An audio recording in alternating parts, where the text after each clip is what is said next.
Hi everybody, this is Kimberly. I am making the Bella bag today. I'm not going to make it padded though because I'm using the 5.5 by 4 inch card holder, and that is just too small. I think it'll be really hard to turn through the turning hole if you use any padding. So I've hooped polymesh stabilizer, and I've run the placement line for hoop 1, which is the back file. The reason I'm doing a video, I don't normally do a video for every new quilted bag, but there was a little confusion about how to line up the two panels. So on the front and back hooping, I have included these tick marks here. So what I recommend that you do immediately is draw a line to extend these tick marks in your hoop. Okay.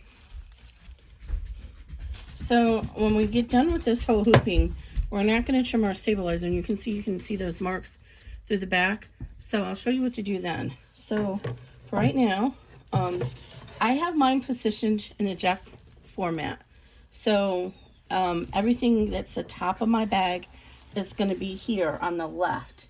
You may need to configure yours the complete opposite of mine. So you can write top on here so you don't get confused.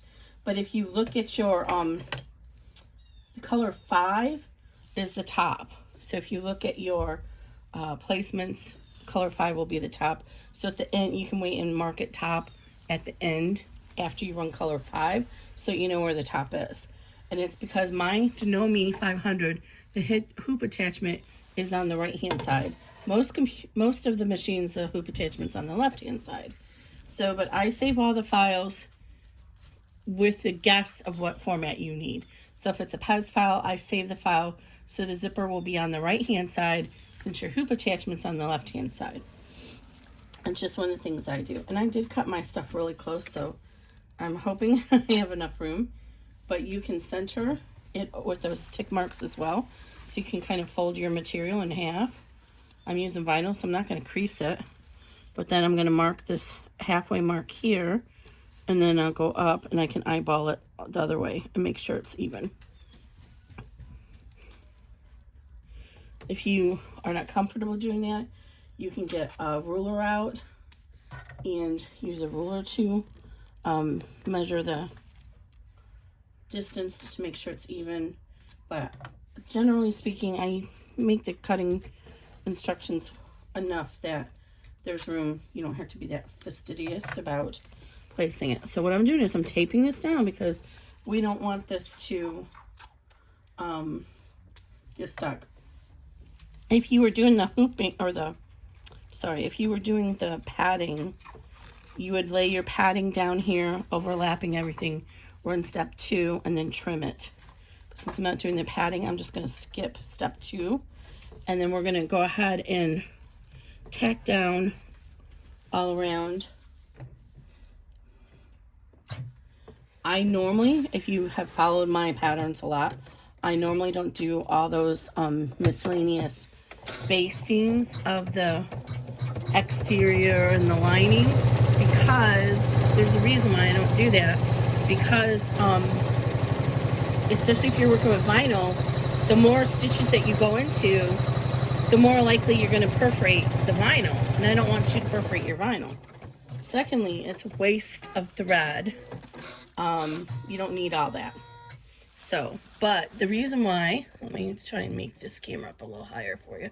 The reason why I'm doing it with this bag is because of the way the quilting is. I can't start the quilting going center out, which is what you would traditionally do when you're quilting something. So I wanted to do a tack down just to make sure it doesn't bunch up. So that's what this is. And you'll see that this is going to be the exterior. It's just right around the full. Now I'm going to go ahead and run the quilting pattern. If you are actually quilting, you would do that. So I said color 5 earlier. I forgot I changed this up a little. So I changed this up. So all the vertical, let me see. This is going this way. All the vertical lines are one color stop, and the horizontal lines are another color stop. So if you only want to do vertical lines, run color step 4. If you only want to do horizontal lines, skip 4 and run color step 5. If you want to do the grid, which is 3/4 inches on the smaller sizes, then run both. So I'm going to run 4 and 5, and then I'll be right back. Okay, so I've run steps 4 and 5. So this is where we're at right now. I do want to mention on both hoop 1 and hoop 2, there are a couple of jumps. I did that on purpose. Normally I will travel along these lines to move from one line to the other, but because of the way I quilted this, I wanted it to start here. So it's going to come down here, here, here, and it travels along the bottom, but then it ends here, and I don't want to come all the way down here and start back up, because again, we don't want to perforate the vinyl. So there is a jump, so it'll stop and then I'll come up here and start all over again. So especially on hoop 2, the top stitch is going to come along here and cover this these travel stitches up. Oh, that thread did look like it was really, oh, right there. I'm going to come back over here and see my thread for some reason was really tight there. I'm going to start that and back into that stitch a little bit. Okay, so then we're going to run step 6, which is just going to give us a placement line across here to place it with our hoop 2. Before I do that, I'm going to go ahead and back this up into step 4 and do those few stitches first again, because for some reason that thread was thin right there. Must not have done it enough. I didn't want it to come undone.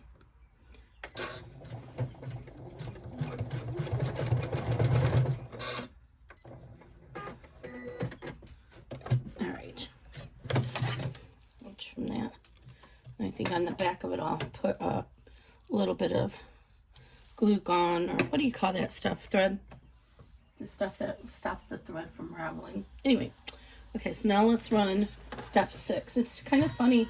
I made step 5 a tealish green color, but on my machine, on the Janome, it's making the step 5 almost the same color as the step 6. Uh-oh. There goes that. Let's try this again. So you do need to be aware of that when you are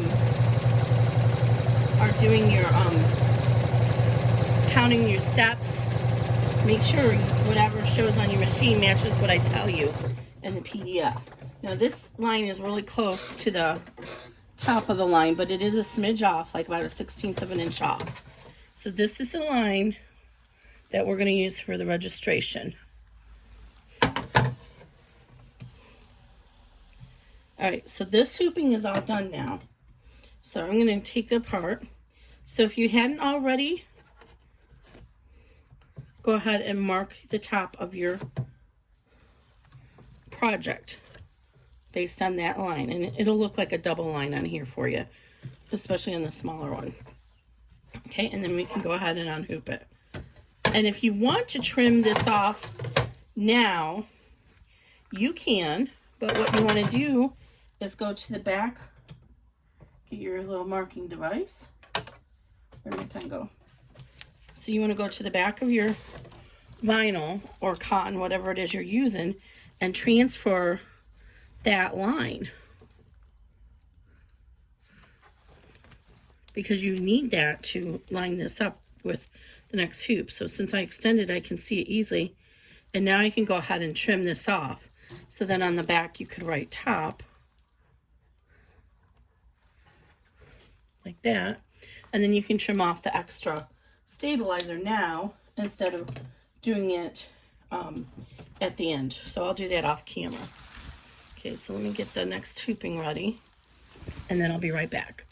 Okay, so go ahead and run the beginning step 1, color step 1 for hoop 2. And just like we did for hoop 1, we're going to go ahead and extend our tick marks so that we know how to center it. And the zipper is at the top, so if you need to, you can write top. So these bags will work with either a number 3 or a number 5 zipper tape. So I'm going to use a number 3, because this is a small wallet, but it will work with a number 5. So if you notice on number 3, most number 3 zipper tape, this one is a custom tape, so it's a little bit, it's probably about 1 1/32. But they're going to center right in between these 2 lines. So let me show you. I have a regular zipper here somewhere.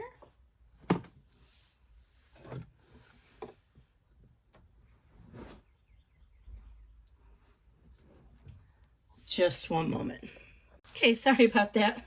Oh, and I apologize if I'm still a little wheezy. I'm getting over a cold. Okay, so this is a standard Coats & Clark zipper number 3 that you get from Joann's or any of the big box stores. And you'll see it falls right in between the lines. You can just see the edge of the colors on the outside. Now you'll see this one is actually slightly, just a smidge wider. You see that? And this is a zipper tape that I bought from Luxe hardware. So you see how it's just slightly wider? I'm gonna guess. I think it's probably 1 1/32. Oh, it's actually, oh, let's see. Let's look from behind. Yes, it comes just past the line right there. So it's about 1 1/32. So it's slightly wider, but basically as long as you fit it in between here, you're gonna be okay. When you look at the number 5 zipper tape, it's much wider. So it's not only wider on the tape itself, but the teeth are wider. So the reason this is a number 3 and a number 5 is these teeth are 3 millimeter wide and these teeth are 5 millimeter wide. That's where the name comes from. But you see how the tape is much wider. So what you do with a number 5 zipper tape is you use the center placement line and you line up the back of the zipper teeth. There's a line there, you can see it. You line that up with the center placement line. And this is in the PDF. It shows you how to line it up. So you can do that with all the zippers. I actually don't even line it up in the middle. I line everything up with that middle line. And I have thought about just getting rid of these 2 lines and just sticking with that middle line. But it'll confuse people because some people need that spatialness. So as long as you just match it up with that line all the way down. So I'll tape it down a little bit and then I'll roll it down. You will be fine. Because that's what the next steps that will get stitched, they are configured based off of this middle line. Middle? I just made up a new word, I think. The middle line. So what I do is, regardless of what zipper I'm using, this, you can see it's a little bit harder to see the line here on this zipper. Some of them it is. When it's like that, I'll actually take a pencil and just draw on the back of it, because pencil's just graphite, and I'll just draw on it so I can see it a little bit better. So all I'm doing is matching up that center line. When I have it bent here, you can actually see it with the center line of my zipper. And that line actually is the back of your teeth, where your teeth open. And I like to come across in the end of it about a 1/2 inch, and then I tape it down. So I always start at this end and tape it to secure it. If you're using this style zipper, then you want this little piece to be way out of your stitch path. So I would tape it down much farther down like that. Or you can even just cut it off if you want, so you don't worry about it. Then what I do is I turn my hoop around and I grab up my little pieces of tape and I do what I call walk the zipper down the line. So I'll just kind of gradually start rolling the zipper down so it's centered on that line, and then I'll put small pieces of tape just on the edge. I always do the edge that's closest to the bottom first, and then I'll come back up and put a couple pieces to secure the top. And then I just keep going all the way down.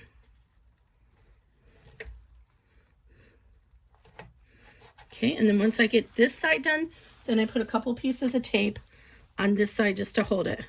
Now in this case, it's pretty much centered within those outer two lines, but I wanted to show you just in case you're using number 5.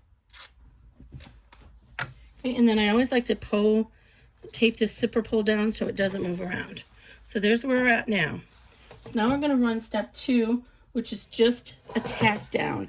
It's going to hold that zipper to the stabilizer for the project, and then we can remove that tape and get out of our way.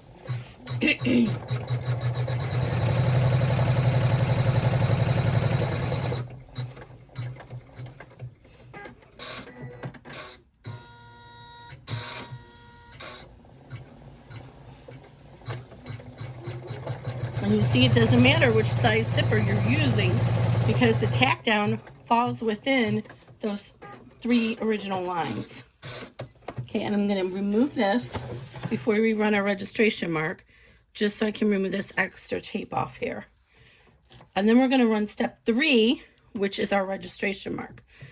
I tried just using this line for the registration, but it was very difficult because as I resize the files, sometimes it gets off a little bit, and it was really difficult to keep it even, so I gave up. But on these smaller sizes, the line might actually be right on top of it.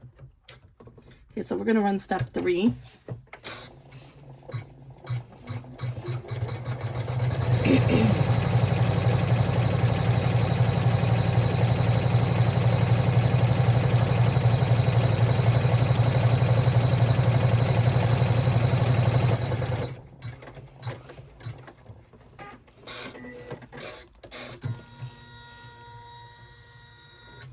Okay, there we go. So this line here, the second line, is what we're going to use to line up our back to this file when we're ready for that.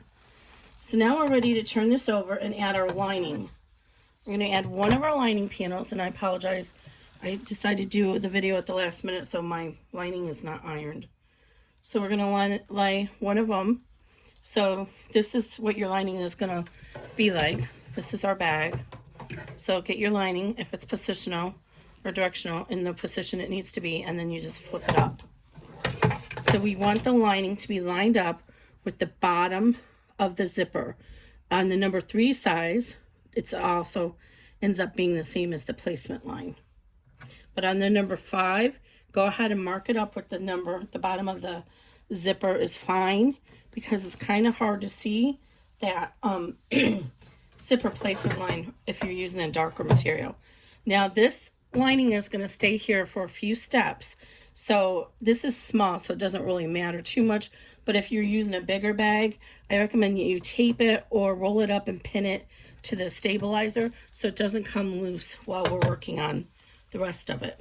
Now we're going to take our exterior panel that hasn't been quilted yet, and we're going to do the same thing, and we're going to line that up, center it over the bottom of the zipper just like we did the lining on the back, and tape it in place. Now when you're doing the longer bags, I highly recommend you add a piece of tape in the center as well, because sometimes the vibrations of the machine will make that come loose a little bit. So now we're going to run the tack down. And again, as I said at the beginning, this is not a fully encompassing tutorial because I'm not showing you the padding, because it'll be really hard to turn the bag if you have padding. The focus of this is to show you how to line it up at the end.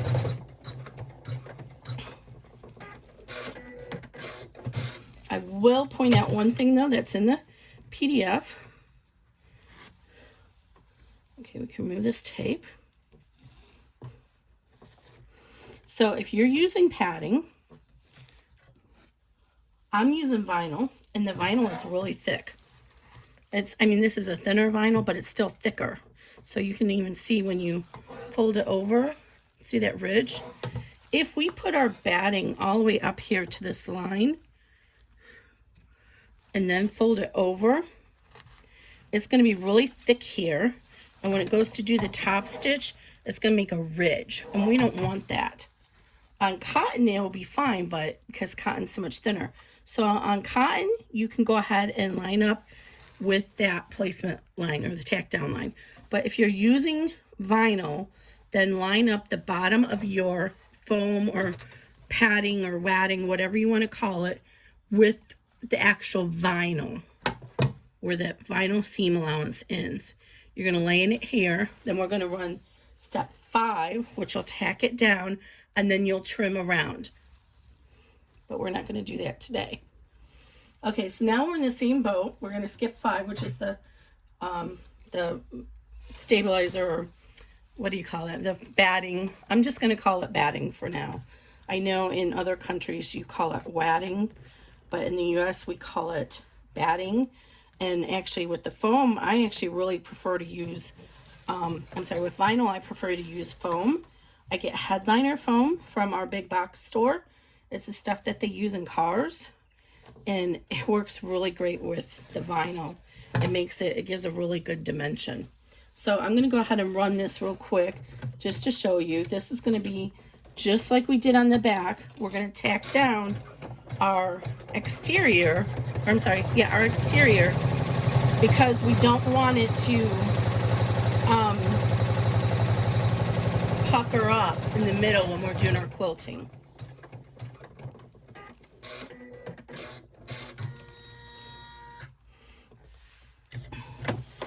Okay, so now it's time to do the quilting. So I'm going to do that off camera. And again, I'm going to run both the vertical and the horizontal lines. So that's steps 7 and 8, and then I'll be right back. Okay, so now we're all done with the quilting. And I did both the grids, and you can see all around there. So now we're ready to do this top stitch. But before we do that, we want to roll our lining down on the back, because we want our top stitch to go through our lining. So remove the tape. By top stitching through the lining, it helps hold it down so it doesn't get stuck in your zipper teeth. And I like to finger press that seam. Now, if your lining looks like it's going to start to impede on your hoop attachment, you can just roll it up and tape it in place.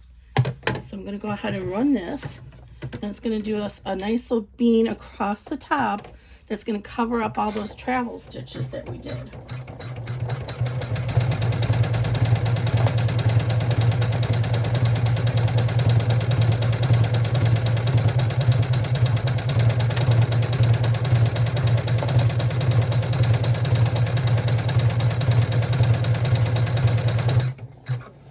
Does that, I'm going to trim a piece of vinyl. I wasn't going to add a D-ring strap connector, but I'll go ahead and show you after all.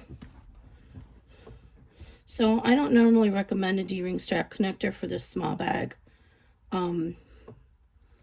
But for example, you might be using it to make a mommy and me bag, or it'll actually even work for a crossover for the American Girl dowels or any other 18-inch dowel. So I'm going to make a 1/2 inch. And normally I would reinforce this with some Decovil Lite or Sewfuse Plus, but this is such a tiny bag, it doesn't really need it. So I'm going to go ahead and run step 10, which is going to give us the placement lines for the D-ring strap connectors. So usually, if you're using a really heavy vinyl, then I don't recommend doing the D-ring strap connectors at the top, because it can kind of look a little bit off-putting with the thick vinyl. So then you can use the side ones. You can still connect. I got a thread mishap, one moment. Okay, sorry about that. It's kind of hard to see the placement lines because they're kind of following along the same area, but you'll be able to see where they stitch when you're up closer. So I used a line pen and drew where they are. Right here, right here, right here, and right here. So I'm going to just use, as if it's a little wristlet, I'm just going to hang it off of here. I'm right-handed, so I would like my wristlet strap to be on the same side as my zipper. So I'm going to put it over here, but if you're left-handed, you might want your zipper pull over on the right, and you might want your wristlet strap to be on the right then. So what's most important when you're positioning these strap connectors is you need to make sure you have enough clearance for your presser foot. The final seam is going to be slightly inside by about 1/4 of an inch at the most, more like 1/8 of an inch. So you want to make sure you have enough room for your presser foot to come through here as it passes that. So usually if you put the D-ring strap connector 1/2 an inch outside the placement line, that's usually sufficient.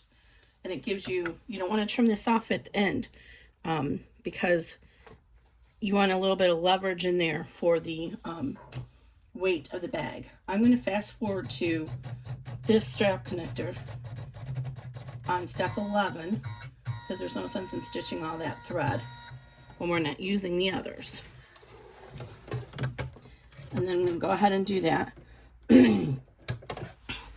Now my machine, I got this new foot, but I haven't used it yet.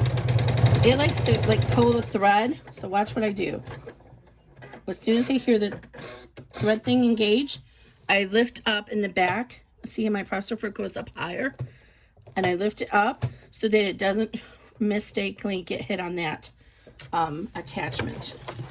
Or I'm sorry, the D-ring strap connector.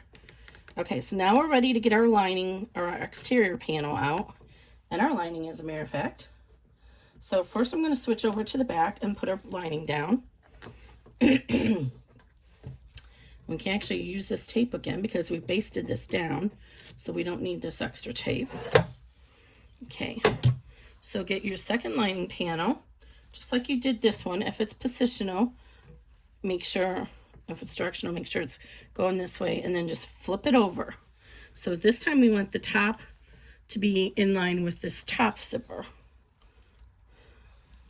And make sure it's, evenly covering the rest of your bag too. Make sure the sides are aligned, that's what I mean to say. Okay. And then I like to tape the corners down because they like to come up for some reason. And again, if you're doing a really long bag, a wide one, add another piece of tape right here. And then I like to put just a piece down here, just so this doesn't roll up when we flip it over. On my machine, the way the hoop attachment works, I can usually put my hand like this and flip it, and I don't have to worry about that coming up. But you have to be careful.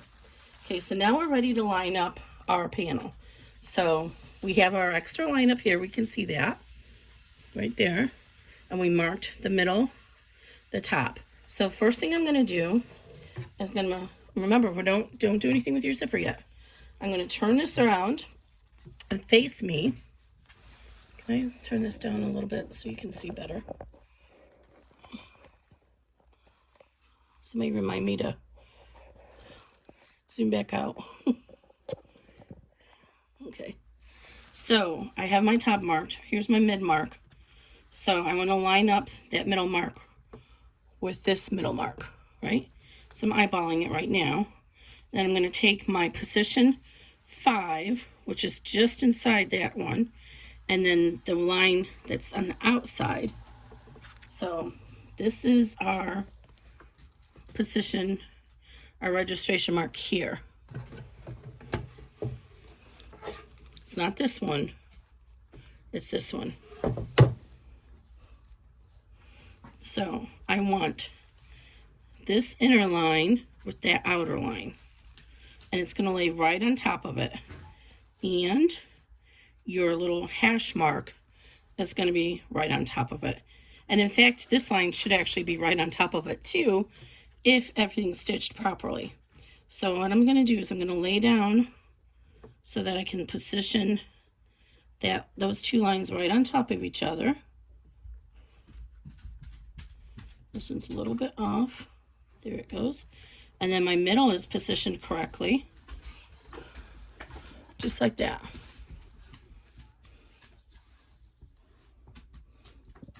Then I'm going to put a piece of tape right there to hold it in place. and over here.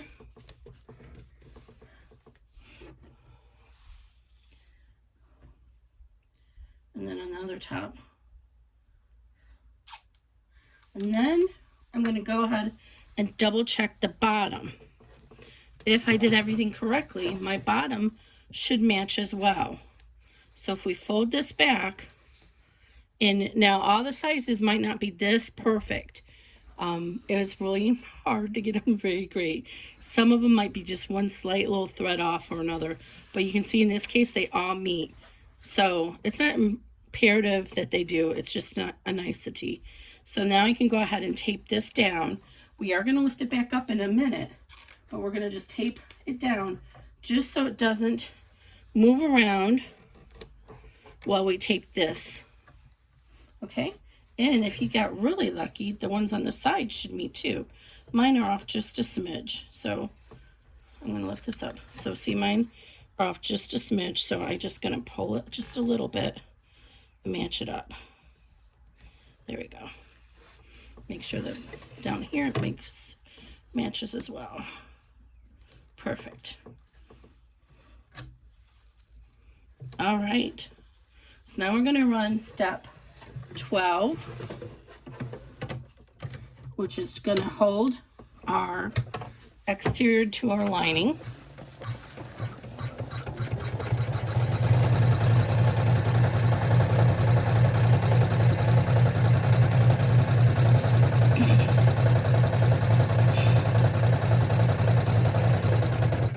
Okay, then we're going to flip it over and pull our lining up so that we can top stitch through it, which will make it lay down in the bag nicer. So go ahead and pull it tautly, finger press it, or use your favorite device to do that. But be careful because you're upside down and you don't want it to come unhooked. And in this case, we can just hold on to it on the outer side because we're only going to do one more stitch. Okay, then we're going to run step 13. We're not lifting this panel up. We're not back top stitching through the back of the panel. Because if we do that, all of our lines will be disturbed.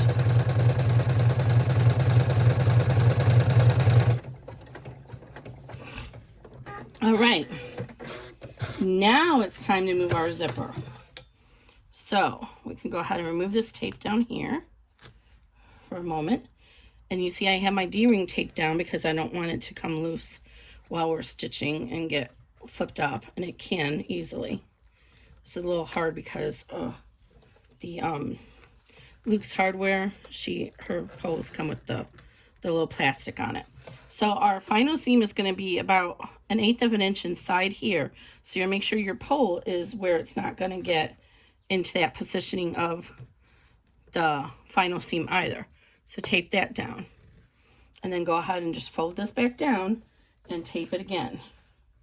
I'll use this piece.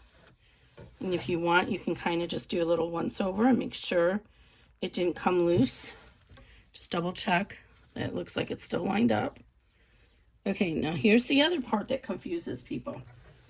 Okay, what happens is on some materials, and cotton especially, there's a little bit of stretch in them.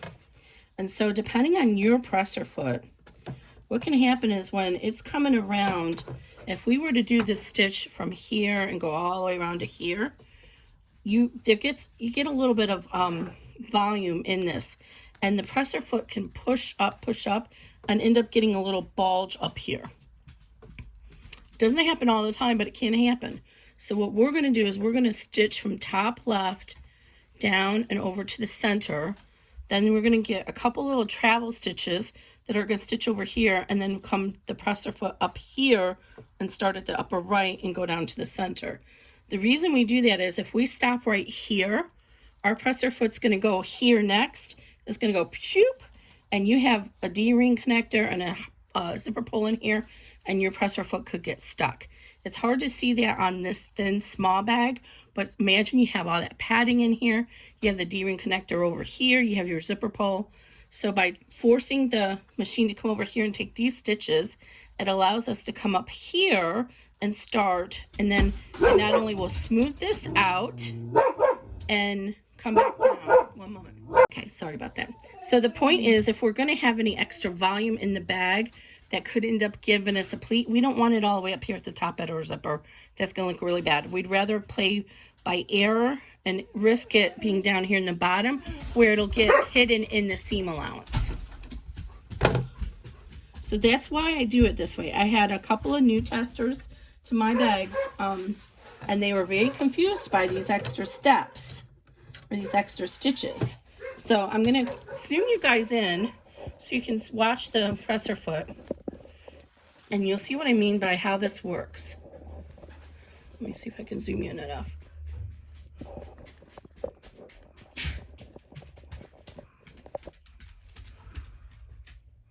Okay, so let's watch this as it goes. Bang!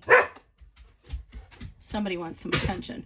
Okay, make sure your D-ring strap connector didn't come loose. And don't ever have your hands inside here. If it looks like something is coming, getting all goofed up, hit the stop button, or you can use like your chopstick or whatever it is. My friend has a tiny little rubber spatula she uses, but I haven't been able to find one. Okay, so now it's stopping here at the bottom. It's going to go all the way over there. It's going to take a couple of little basting steps, and then it's going to come up here and start again.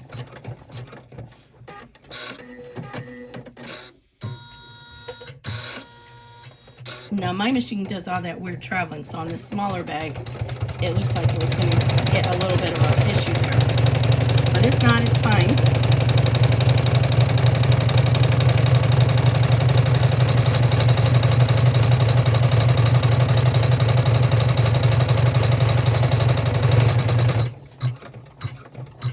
Okay, that was nice and smooth. Just how we want it. Oh, it's going to do another travel stitch here for the same reason. We don't want it to end in the center and come up to the top left and get stuck on something. And I do that in most of my bags. Okay, so here's where we're at right now. Everything, and you can actually kind of see the, it's hard to, it doesn't show up on camera, but you can, there is some volume here in the bag. So now we're ready to come over and do the lining. Before we do that, we want to remove the stabilizer behind our zipper. It's much easier to do now while the stabilizer is still hooped. I learned that little tip from Ricky Gardner at String Theory Fabric Art. If you have not discovered her, you are missing out. She does a lot of fandom work and just beautiful digitizer. So I like to get it underneath where I can see the blade of the seam ripper, and then I just kind of glide it along and to the end, and I poke it out before I get the end because I don't want to cut through those stitches.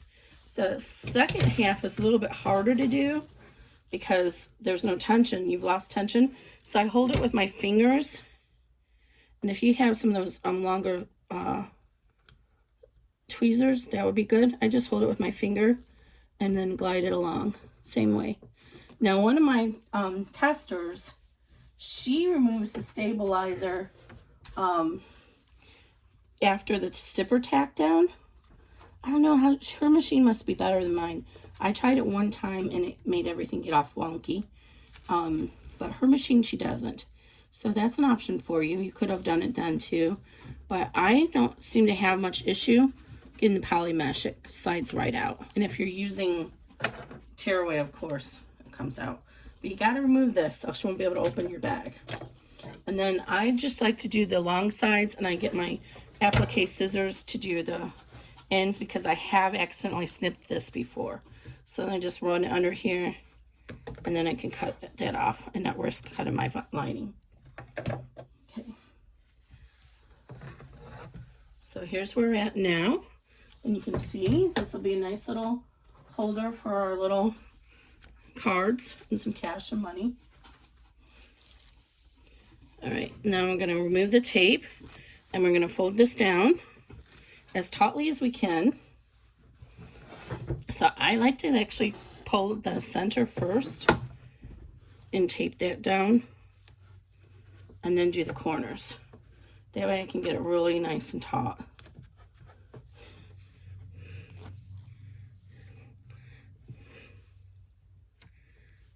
All right, so now everything's down, and flip it over. And now we're going to start here at the top left. We're going to come down and stop around here, and then do the carry stitch over here, start up here and come down and stop there. So we're going to leave an opening to turn the bag. So this is your last step, which is 15.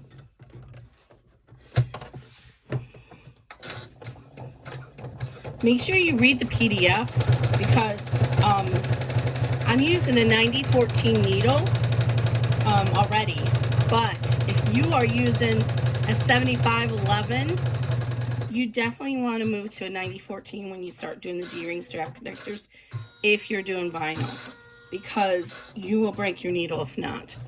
The 7511 needles, unless you're on a really powerful multi-needle machine, are just not strong enough generally to get through all these layers. First sign of breaking a needle is most likely you need to go up a size in a needle if you're working on a bag like this.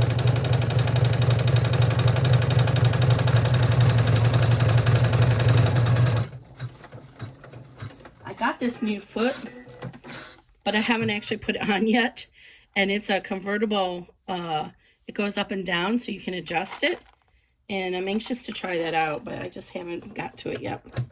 Okay, so again, we have step 16 shown on our machine. We're not going to run step 16. Step 16 is to stop the machine. So if you're on a multi-needle, it'll probably stitch it. But you don't have to worry about it on multi-needle because the presser foot stays like above your project and comes down when you stitch. But on a single needle machine, if we didn't have that stopping, it would have brought us back to here. Which again, we don't want that. It could get stuck on hardware. So before we unhoop, we want to turn to the back and make sure everything's stitched nicely, that our fabric didn't pull up or anything. And you see here's our opening. I made the opening a little bit wider based on some feedback from the testers. And so everything looks good. So we can go ahead and remove all of our tape. If it's reusable, then reuse it. I usually can get about 3 times out of my tape. Again, going back to, it's just easier to remove it now while there's some tension in the hoop than it is after. All right, remove it on the back.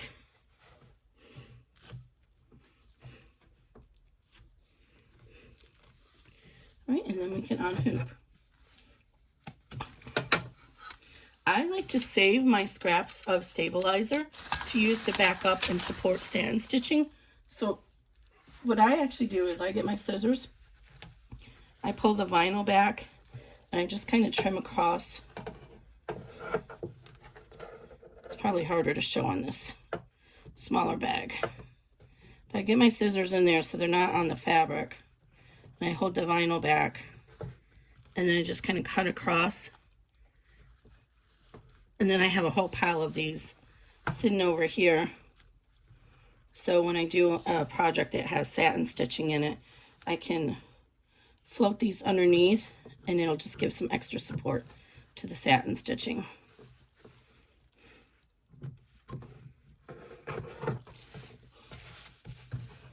If it's really skinny, then I just I toss it, but usually they're pretty thick.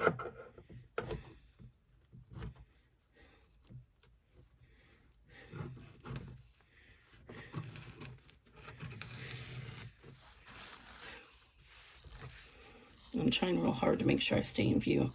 I have such a bad habit of getting out of the view of the camera.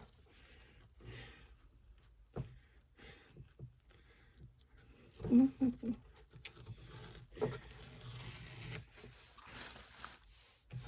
the top one's usually pretty easy to do because it's just along the top. Okay, so now we can go ahead and trim off the top. Do not cut off your zipper tape though. Don't cut into your zipper tape. And you can cut off the corners. Might be easier to see here. You can cut off here. We don't want to trim our extra D-ring strap connector. So you can just go ahead and trim it like this. Pull that back out of the way. Just so you don't trim that off. And then this is too wide, so I'm going to go ahead and trim this down to about 1/8 of an inch.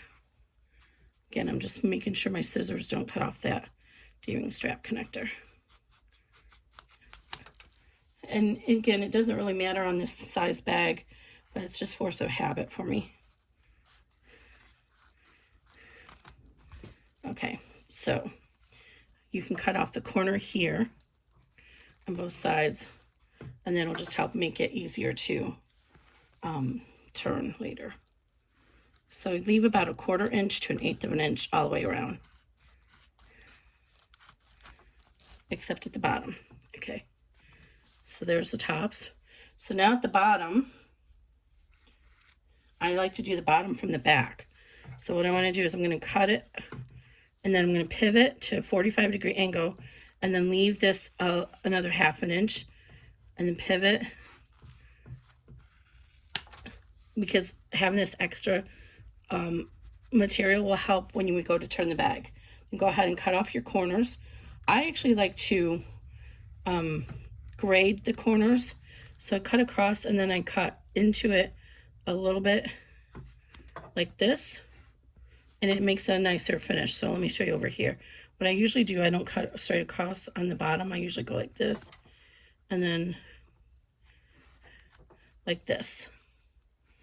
Well, we don't need the extra on our exterior, so you can fold the lining down and then go ahead and cut across and remove the extra exterior.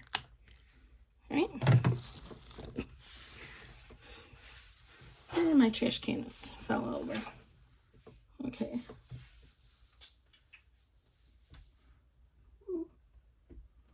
All right, I'm just gonna have to leave that there for a minute. Okay, so now here's the fun part. Is turning this from the inside out. So reach inside, and I like to usually start at the top corner. It doesn't matter which one. And then push that corner down with your thumb and get it through the hole. Then work on this next adjacent corner from the bottom. Okay. So now we have one side, and now do the same thing here. Here's the top. Push it with your finger until it gets into that little hole. And then once you get that top pushed through the hole, then the bottom will come through with it, just like that. Now I like to go around and push all the corners out. I have this new device that I just started using. It's called a turning tool. Not a sponsor, just recommending it. Precision turning tool by RNK. I got it. RNK, I'm sorry. I got it from embroidery.com. Not a sponsor. I don't get any kickback from them. So, but you can use this side to kind of push out the rough parts. Like that. Then I use glue to close it. I know I have one or two testers who actually just stitch through it on the bottom of their sewing machine. I don't like that because it actually messes up the bottom, and the bottom doesn't look right. But that's what some people do. So I'm not you. You do what you need to do. So I like to get a couple of these clips, these magic clips, whatever you want to call them. Okay, these clips. And I like to get my glue, which I had standing upside down because it's getting low. So when you look at your lining, you have the loosey-goosey piece, and then you have the piece that's thick from the vinyl. I like to fold it over. I'm going to use a clip just so I can show you what I mean. And fold that down. And so there, that seam, the lining that came across there from the first exterior seam, we're going to put our glue right along that little lining. And then this here, it wants to fold in at the right place automatically. So I just kind of finger crease it across so it's ready to go. So I'm going to take this cap off, and this is going to be really fast because this stuff comes out really thickly when it's been upside down. See, it comes out all by itself because of the combustible nature of it. So I just kind of rub it across the top, and I try to go as fast as I can so that by the time the next little bead comes out, I've already got this piece pushed into it. And I do end up getting my fingers into it, but you can try and do better than me and not get your fingers in it. And then as soon as I get that on there, I put a clip on it to hold it in place and move to the next section. In a bag this small, you can actually do the full amount all the way across. So I'm just kind of making sure the glue is right along the top of that line there. And put your clip into it. And so what I actually am doing is folding this down, and I'm placing the folded edge into the glue.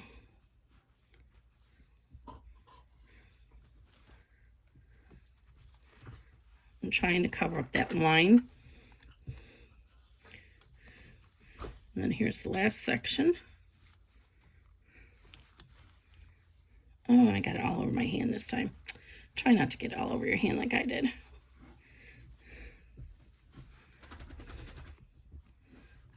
Okay. Another alternative is to use permanent double stick tape or the iron-on glue tape, where you place it. It has a light tackiness to start you off, and then you use the iron to make it permanent. Now this stuff sets up really quickly, in less than a minute, and so you can turn it. I got a little pleat there, but you won't be able to see that once it's all done. So usually by the time I get to the end, the first is already ready to go. And then it'll permanently cure in 24 hours. But usually it's enough to hold it in place to turn it. So now go ahead and reach inside here and take the tape off your zipper pull, and go ahead and push your zipper pull the rest of the way over. I just did a quick tutorial. Go ahead and push the corners in on how I do the corners. So I'll show you that again since we're right here. I wasn't planning on doing a video for this bag, so that's where we're at. And then the drum roll is going to be, did all of our seams stay lined up when we were done? Let's hope so. So go ahead and use your favorite device and push out your corners, your bottom. Whatever your device is, if you use a chopstick, I used to use my hemostats until I got this tool just recently. Or this, a friend sent this to me and I love it so much. Again, not a sponsor, but I love it so much I bought one for my, to keep at the embroidery machine and the sewing machine. It's a Alex Anderson 4-in-1 tool. It's got a seam ripper on one end, a stiletto on another end, and then this pointing here, and then this is a little iron. I love this thing. So I was finding that I was taking it back and forth between the two machines. I'm like, Kimberly, just buy one and keep. Okay. But this will do the same thing if you use the thick end. You can get up in there and push the corners out.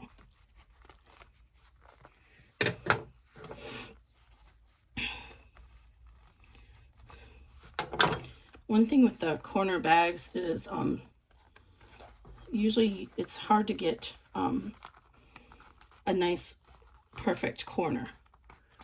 They usually are a little bit there. You see my bottom matched. Okay, I'm having trouble getting this little corner out over here. Sorry about that, guys.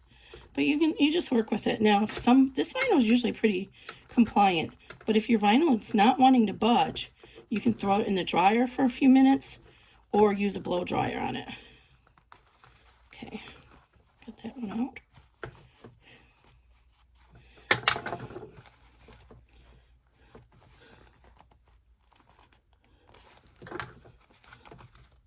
Keep working at it. Don't push too hard though, because you don't want to puncture your vinyl or your seam. I think that's the most I'm going to be able to get that one out.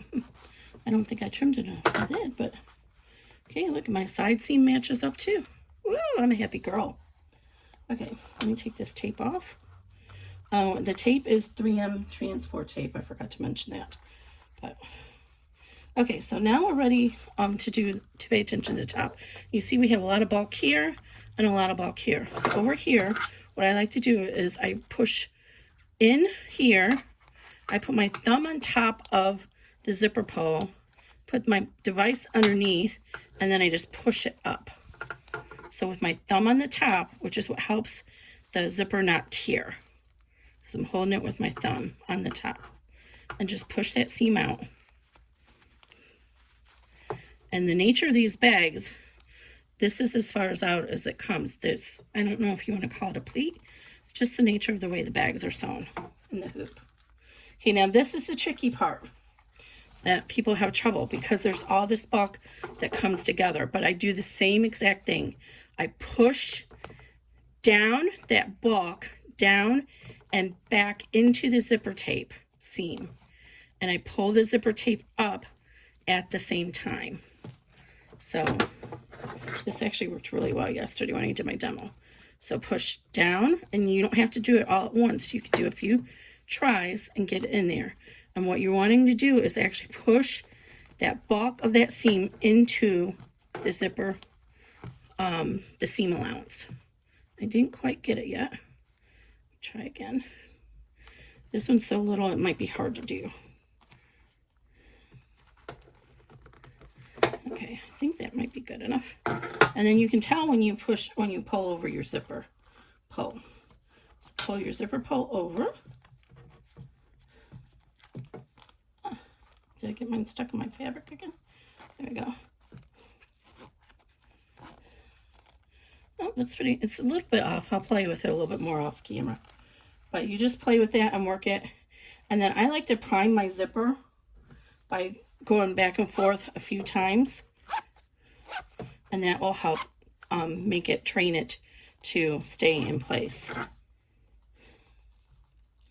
Try one more time. Get this up a little bit more. I think I got it that time. So you just kind of play with it. And you want to try and get that seam to go into your seam allowance, all the bulk.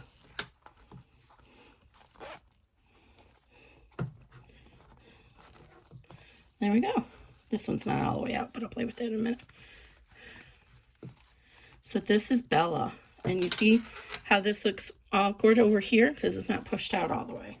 So if you take and rub this thing, whenever your device is, along the seam inside, you can push the seam out all the way and get it all the way out. See, that seam wasn't all the way out.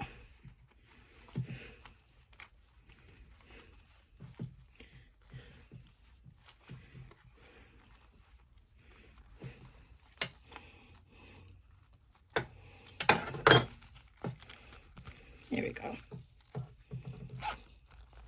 And this is a perfect size for credit cards, and a little bit of cash, and a little bit of coins. Okay guys, I hope you like this bag. I should mention also, I will be releasing just the back panels on its own. So in case you want to have a nicely quilted panels to make a bag on your sewing machine with, I will list those separately, and you'll have the nice grid, and then you can either use that step 6 registration or skip it and, you know, add your zipper however you want to. So I hope you guys like this. If you do like my stuff, please consider subscribing to my channel and liking the video, and I'll try and make sure to give you more content. Thanks everybody.